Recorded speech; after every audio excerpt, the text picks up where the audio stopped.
Bonjour à tous et à toutes. Dans cette capsule, je vais expliquer la loi de Pouillet, simple et généralisée. Cette loi est complémentaire à la loi d'Ohm et elle a été découverte par Claude Pouillet, un physicien français ayant vécu de 1790 à 1868 en France.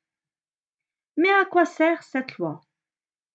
Dans les circuits en série, la loi de Pouillet permet de calculer tout simplement l'intensité du courant électrique traversant chaque élément. Nous allons apprendre dans cette capsule comment, étape par étape, pouvons-nous extraire la loi de Pouillet tout en se basant sur la loi d'Ohm.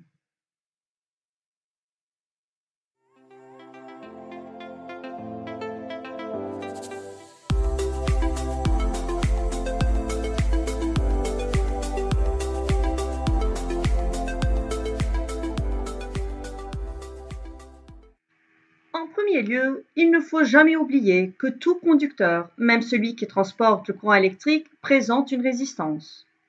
La résistance, qui est une opposition, un frein, permettant à un matériau de s'opposer au passage du courant électrique, concerne toutes les parties électriques d'un circuit. La première partie de cette capsule explicite la loi de Pouillet simple. La deuxième, celle généralisée, et finalement nous allons apprendre comment résoudre un circuit avec dérivation uniquement résistive. Commençons par la loi de Pouillet simple et considérons ce circuit comprenant un générateur entre les bornes P et N.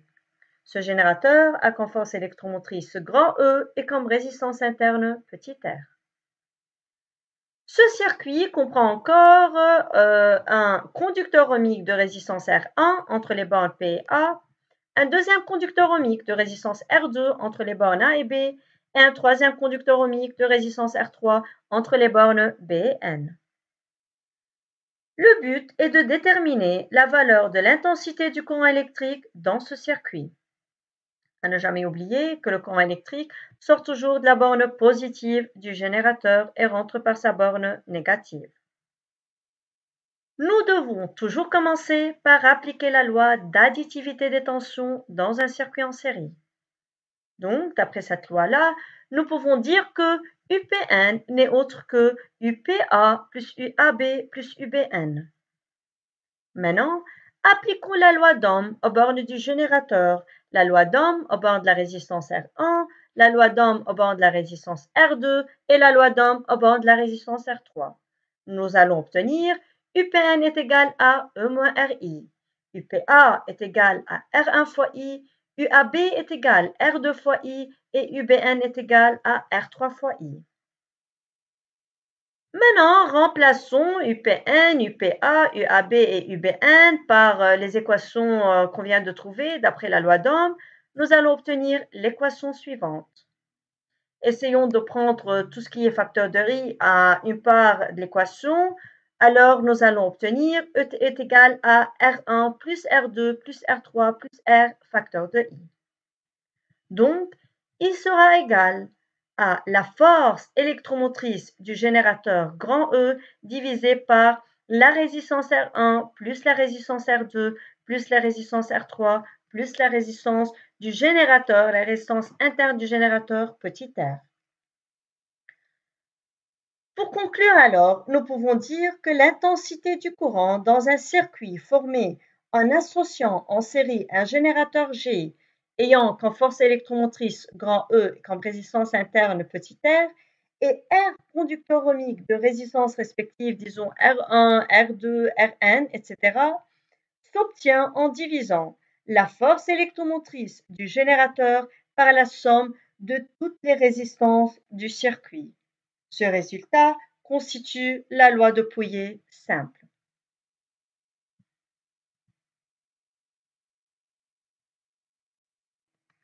Passons maintenant à la loi de Pouillet généralisée. Considérons ce circuit comprenant un générateur de force électromotrice grand E et ayant comme résistance interne petit r, un conducteur ohmique de résistance R1 entre les bornes P et A, un moteur entre les bornes A et B. Ce moteur a comme force contre-électromotrice E' et comme résistance interne petit r'. Aussi, ce circuit comprend un deuxième conducteur ohmique de résistance R2 entre les bornes B et N. De même, notre but est de déterminer la valeur de l'intensité du courant électrique traversant ce circuit. Voilà le sens du courant électrique sortant toujours de la borne positive du générateur. De même, nous devons toujours commencer par appliquer la loi d'additivité des tensions en série. Donc, nous pouvons écrire UPN est égal à UPA plus UAB plus UBN. En appliquant la loi d'Ohm aux bornes de la résistance R1, la loi d'Ohm aux bornes du moteur et la loi d'Ohm aux bornes de la résistance R2, nous allons obtenir le suivant. UPN sera égal à E moins RI. UPA sera égal à R1 fois I. UAB, puisque c'est la tension à bord du moteur, elle sera égale à E' plus R'I. Et UBN sera égal à R2 fois I. Remplaçons UPN, UPA, UAB, UBN dans l'équation principale. Nous allons obtenir le suivant. Factorisons I.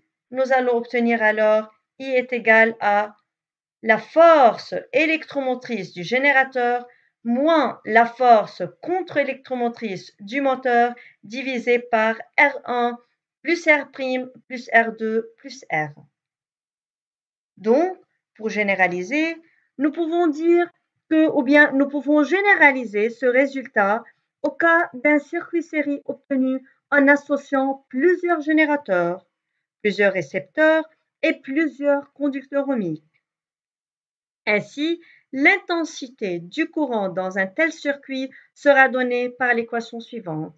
I est égal à la somme des forces électromotrices dans le circuit moins la somme des forces, contre-électromotrices dans le circuit divisé par la somme de toutes les résistances dans le circuit. Ce résultat constitue la loi de Pouillet généralisée. Passons maintenant au circuit à dérivation uniquement résistive, c'est-à-dire dont les dérivations ne comportent que des conducteurs ohmiques.